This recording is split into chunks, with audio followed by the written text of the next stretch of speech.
함께 사도신경하심으로 우리의 신앙을 하나님 앞에 고백하도록 하겠습니다. 나는 전능하신 아버지 하나님 천지의 창조주를 믿습니다. 나는 그의 유일하신 아들 우리 주 예수 그리스도를 믿습니다.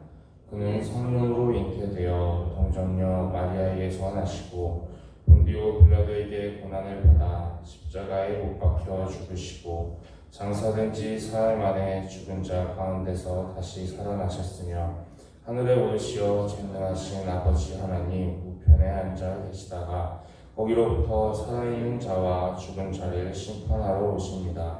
나는 성령을 믿으며 거룩한 공교회와 선도의 교제와 죄를 용서받는 것과 몸의 부활과 영생을 믿습니다. 아멘. 찬송가 200장 함께 찬양하시겠습니다. 찬송가 200장입니다.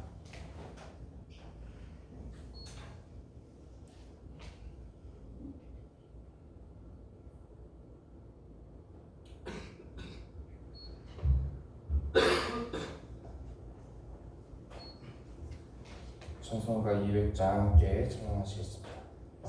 달고 묘한 그 말씀 생명의 말씀은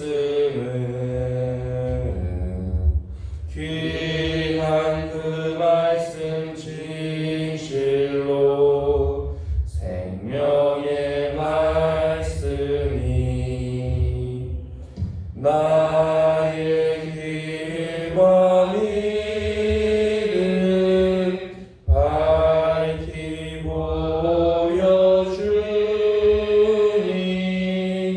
아름답고 귀한 말씀 생명샘이로다.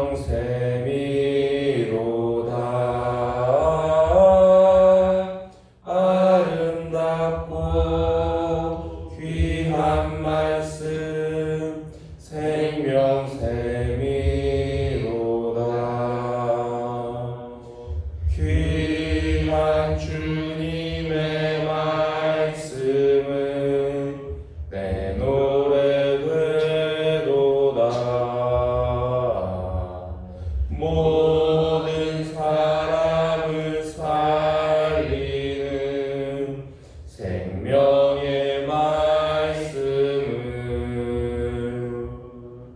값도 없이 받아 생명길을 가니 아름답고 귀한 말씀 생명샘이로다.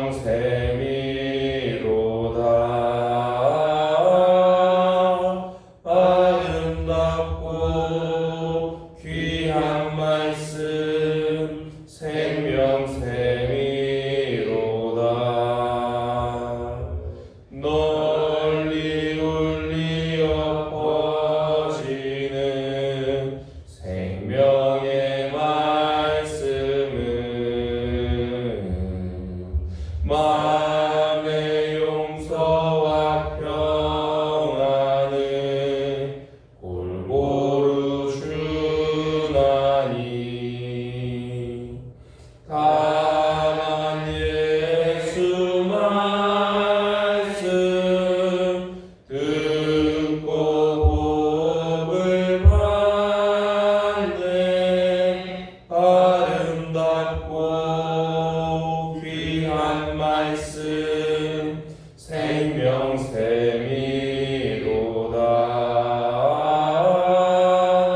아름답고 귀한 말씀 생명샘이로다.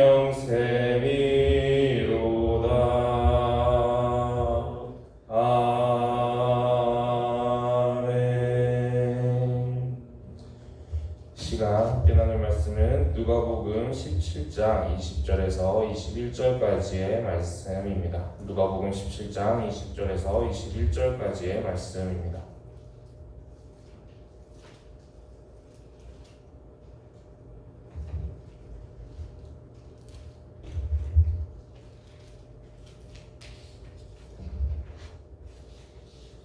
누가복음 17장 20절에서 21절까지 두 절의 말씀을 함께 읽도록 하겠습니다. 함께 봉독하겠습니다. 바리새인들이 하나님의 나라가 어느 때에 임하나이까 묻거늘 예수께서 대답하여 이르시되 하나님의 나라는 볼 수 있게 임하는 것이 아니요 또 여기 있다 저기 있다고도 못하리니 하나님의 나라는 너희 안에 있느니라. 아멘. 우리가 이제 복음에 대해서 함께 말씀을 나누고자 하는데, 복음을 우리가 전한다라고 얘기를 했을 때 그 복음이라고 하면은 이제 어떤 메시지가 먼저 떠오르십니까? 주로 보통 우리나라의 그 성도분들, 크리스찬 분들 같은 경우는 예수님께서 나를 위해서 십자가에 못 박혀 죽으셨다. 그리고 그걸로 인해서 내가 예수님을 믿으면 구원을 받을 수 있다. 그것을 복음이라고 이제 가장 크게 큰 메시지로 이제 떠오르신다고 제가 통계적으로 그렇게 알고 있습니다. 근데 이제 예수님께서 실제로 공생의 기간 동안에 이제 예수님도 설교를 하시지 않습니까? 근데 그 설교를 하시는 그 내용을 보게 되면은 대부분의 주제들이 어떤 내용으로 말씀을 하시냐면 하나님 나라에 대해서 가르쳐 주시는 그 말씀을 전하십니다. 그래서 십자가의 그 메시지도 굉장히 기독교의 핵심적인 메시지이지만 예수님께서 실제로 설교 말씀으로 이 땅에서 살아가시는 동안에 사람들에게 전하고 가르치고자 애를 쓰셨던 그 메시지는 하나님 나라에 대해서 이제 이해하기를 바라셨던 부분들이 굉장히 컸다라는 것입니다. 굉장히 그 부분에 중점을 많이 두시고 설교를 하시고 사역을 진행을 하셨습니다. 그런데 우리가 하나님 나라가 어떤 나라입니까? 어떤 개념입니까? 라고 우리가 이제 말씀을 나눠보려고 하면은 이 부분에 대해서 좀 다들 애매하신 부분들이 많이 있을 거란 생각이 듭니다. 그래서 이제 2시간 정도에 걸쳐서 오늘과 내일 이제 말씀을 나누면서 하나님 나라가 어떤 것인가에 대한 부분에 대해서 우리가 함께 말씀을 나누고자 합니다. 지금 보면은 이제 사람들이 이제 예수님한테 질문을 하게 됩니다. 하나님 나라가 어느 때에 임합니까? 라고 얘기를 합니다. 그리고 예수님께서 이 사람들의 질문의 초점 자체가 잘못되었다. 이 사람들은 지금 뭔가 볼 수 있게 임하는 뭔가 나라, 그런 세력, 이런 것들을 바라고 그런 하나님의 나라가 언제 임합니까? 라는 질문을 하게 되는데 예수님께서는 그 뭐 볼 수 있는 그 인간적인 그런 세력이 아니다라는 얘기를 말씀을 하고 계신 그런 부분을 오늘 우리가 말씀을 함께 나눴습니다.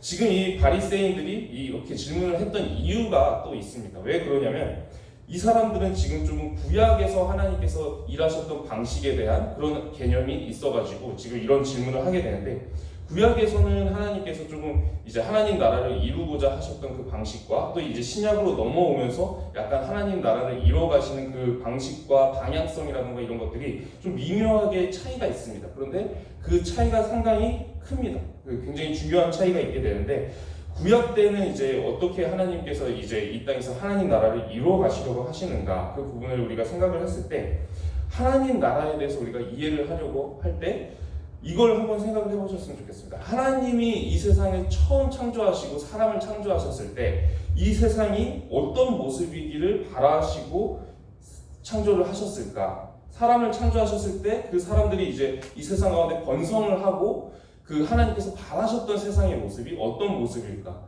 만약에 이 선악과를 먹지 않고 또 죄를 이제 따라가지 않고 사람들이 하나님의 말씀대로 충성스럽게 살았다면, 그런 상태로 이제 번성을 했다면 그때 세상의 모습이 어떠했겠습니까? 모든 사람들이 다 이제 하나님께서 창조하신 피조물답게 이제 하나님을 주로 섬기고 또 하나님께 순종하고 말씀대로 잘 신실하게 살아가는 그런 모습을 한번 우리가 상상해 보았으면 합니다. 이 세상에 있는 사람들이 다 그렇게 살아간다면 이 세상이 어떤 모습이었을까?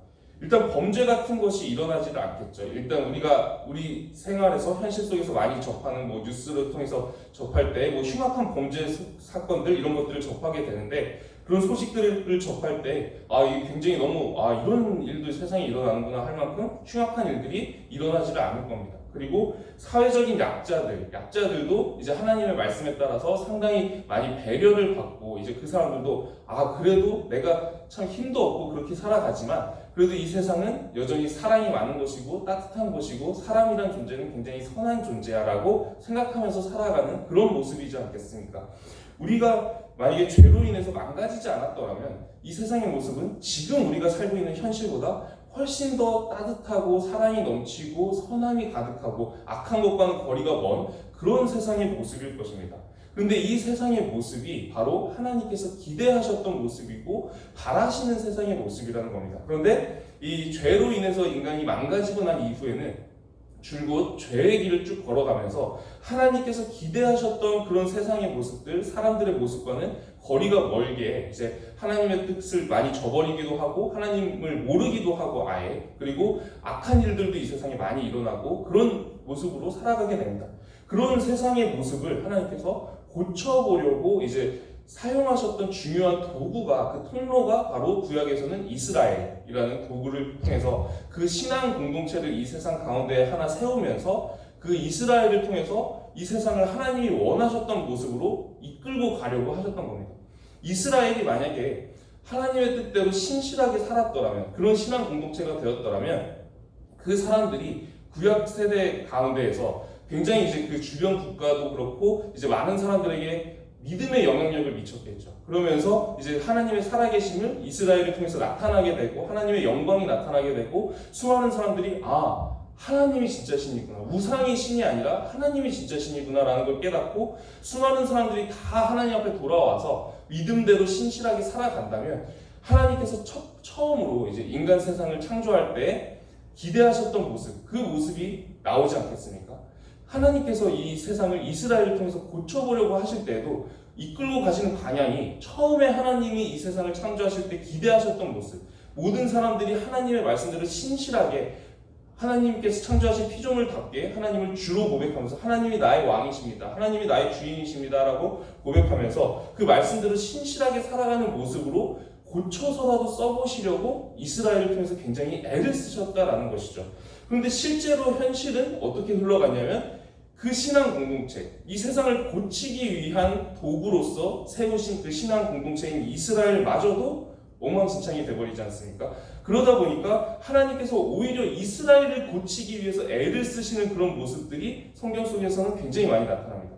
원래 이스라엘의 목적은 이 세상을 고치기 위한 의사와 같은 그런 목적으로 이스라엘을 이 신앙 공동체로 세우시고 그런 목적으로 이제 뻗어가려고 하셨는데, 뜻을 펼치려고 하셨는데 오히려 이스라엘조차도 하나님을 잊어버리고 하나님의 말씀에서 어긋나고 그들의 삶 속에서도 죄악이 가득하고 하니까 이게 뻗어나가기는커녕 오히려 이스라엘을 이제 신실하게 고치기 위해서 정말 이제 하나님께서 많은 애를 쓰시고 답답해하시고 때로는 사랑으로 품으시고 때로는 징계하셔 가면서까지도 이스라엘을 제대로 세우시기 위해서 애를 쓰고 계셨습니다.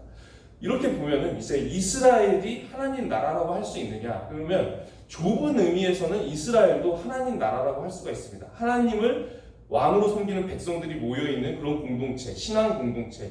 좁은 의미에서 이제 이스라엘도 하나님의 나라라고 할 수가 있죠. 그러나 넓은 의미에서는 그 이스라엘을 통해서 하나님께서 결국에 이 온 세상이 다 하나님의 백성 되기를, 모든 사람들이 다 하나님의 백성 되고 하나님을 신실하게 믿고 따르는 그런 세상의 모습 되기를 바라셨기 때문에 넓은 의미에서는 이제 하나님께서 원하셨던 그 이상향, 모든 사람들이 다 하나님을 신실하게 믿고 따르는 하나님의 말씀대로 돌아가는 세상, 그것이 바로 하나님께서 이 땅 가운데 꿈꾸셨던 하나님의 나라라는 것입니다. 그래서 좁은 의미로는 신앙 공동체 같은 이스라엘 같은 것을 의미하기도 하지만 넓은 의미에서는 하나님께서 궁극적으로 만들고 싶은 세상의 모습이 바로 하나님의 나라다라는 것입니다. 그런데 이제 이것이 잘 안 되게 되죠. 이스라엘이 하나님의 뜻을 신실하게 받들지를 못합니다. 이미 하나님께서는 그런 시도들을 많이 해보셨습니다. 이제 이집트에서 이스라엘 사람들을 출애굽시켜서 이제 이스라엘이라는 나라를 만들어 보셨는데 이 이스라엘이 신실하지 못하니까 결국에 벌을 받아서 다른 나라의 포로로 끌려갔다가 일정 기간, 하나님이 정하신 기간 동안 벌을 받고 돌아와서 다시 나라가 회복되는 그런 일이 벌어지게 됩니다. 그런데도 불구하고 여전히 이스라엘은 그 신앙 공동체로서의 역할을 제대로 하지를 못합니다. 그래서 이런 일들이 일어나면서 이스라엘 사람들이 하나님을 표현하는 그 약간 별명 같은 거라고 해야 될까요? 수식어라고 해야 될까요? 그런 수식어가 계속 큰 사건이 있을 때마다 바뀌는 게 있습니다. 뭐라고 바뀌냐면 출애굽했을 때는 이스라엘 사람들이 하나님을 뭐라고 부르냐면 이집트에서 우리를 건져내신 하나님이라고 부릅니다. 하나님을 향한 뭐 별명 같은 거, 애칭 같은 거, 수식어 같은 것이 이집트에서 우리를 건져내신 하나님이라고 부릅니다. 그런데 이제 나중에 나라가 멸망해서 바벨론에 포로로 끌려갔다 온 이후에는 이스라엘 사람들이 하나님을 뭐라고 부르냐면 바벨론에서 우리를 건져내신 하나님이라고 부릅니다. 그런데 지금 그렇게 이집트에서 건져내시고 그리고 또 바벨론에서 건져내셔서 나라가 이제 보일 수 있게 눈에 우리가 이제 생각하는 그 다윗 왕국처럼 이렇게 보이는 나라로 이렇게 건설이 돼서 신앙 공동체의 역할을 맡겨보시지 않았습니까? 2번이나. 그런데 결과가 어땠습니까? 죄로 인해서 계속해서 무너지는 게 반복이 됐습니다. 그래서 하나님께서도 이제 생각하시기에 이게 나라라는 이제 세력을 형성해 준다고 해서 이게 될 일이 아닌 겁니다. 이집트에서 이미 한번 건져내셔서 이스라엘을 건국을 해보셨고 바벨론의 포로로 끌려갔다 와서 다시 나라를 회복시켜도 주셨습니다. 그런데 여전히 이 죄라는 것 때문에 하나님과 하나님의 백성 사이의 관계가 계속해서 망가지고 무너졌다는 겁니다. 그래서 예수님께서 이 땅에 오셔서 하신 일은 무엇입니까? 그 죄에서 우리를 건져내시는 일을 하신 겁니다. 그래서 우리는 이제 예수님을 통해서 하나님을 표현할 때 뭐라고 표현을 합니까? 뭐라고 수식합니까? 죄에서 우리를 건져내신 하나님이라고 표현하지 않습니까? 원래는 이 수식어가 이집트에서 우리를 건져내신 하나님, 바벨론에서 우리를 건져내신 하나님이었는데 이 죄로 인해서 아무리 그렇게 어떤 나라에서 건져내고 세력을 형성을 하고 눈에 보일 수 있는 다윗 왕국과 같은 그런 이스라엘의 모습을 건설을 해도 안 되니까 이 죄라는 것이 먼저 해결이 되어야 된다라고 생각하시고 이제는 예수님을 통해서 그 십자가 사건을 통해서 죄에서 우리를 먼저 건져내신 하나님으로 하나님께서 우리에게 구원을 베푸셨다라는 것입니다. 지금 바리새인들 이 사람들이 물어보는 거는 우리가 언제 지금 로마의 식민지 상황이니까 언제 우리가 로마의 이 압제에서 벗어나서 다윗 왕국과 같이 우리가 이렇게 독립을 선포하고 우리나라가 이제 그 독립국가로서 막 되게 강성해지고 그래서 강대국의 반열에 올라서 우리가 막 영향력을 이렇게 강력하게 미치고 그런 이스라엘의 모습이 언제 임하겠습니까? 그런 하나님의 나라가 언제 임하겠습니까? 라고 질문을 하고 있는 겁니다. 그런데 예수님께서는 뭐라고 하십니까? 그렇게 눈에 보이는 것이 아니라 눈에 보이게 임하는 것이 아니라 하나님의 나라가 너희 안에 있다. 먼저 우리가 하나님을 정말로 나의 주님이십니다. 정말로 하나님이 나의 왕이십니다. 라는 그런 신앙으로부터 이제 하나님의 나라가 세워져 가기 시작하는 것이다. 이렇게 국가 단위로 어떤 공동체가 형성이 되고 세력이 형성이 되고 군대가 조직이 되고 정부가 조직이 되고 그렇게 해도 하나님을 진실로 주로 섬기지 않으면 결국에 그 나라는 무너지게 돼 있지 않습니까? 이스라엘 구약을 통해서 이미 그 경험을 하지 않았습니까? 그래서 그렇게 눈에 보이게 임하는 것이 아니라 먼저 우리에게 신앙이라는 것, 하나님 앞에 우리가 정말로 하나님의 백성 되고 하나님이 나의 왕이시고 하나님이 나의 주님이십니다라고 고백하는 그 신앙이 먼저 갖춰져야 그 사람들로부터 인해서 하나님의 나라가 세워져 갈 것이다 라는 것을 예수님께서는 말씀을 하고 계신 것입니다.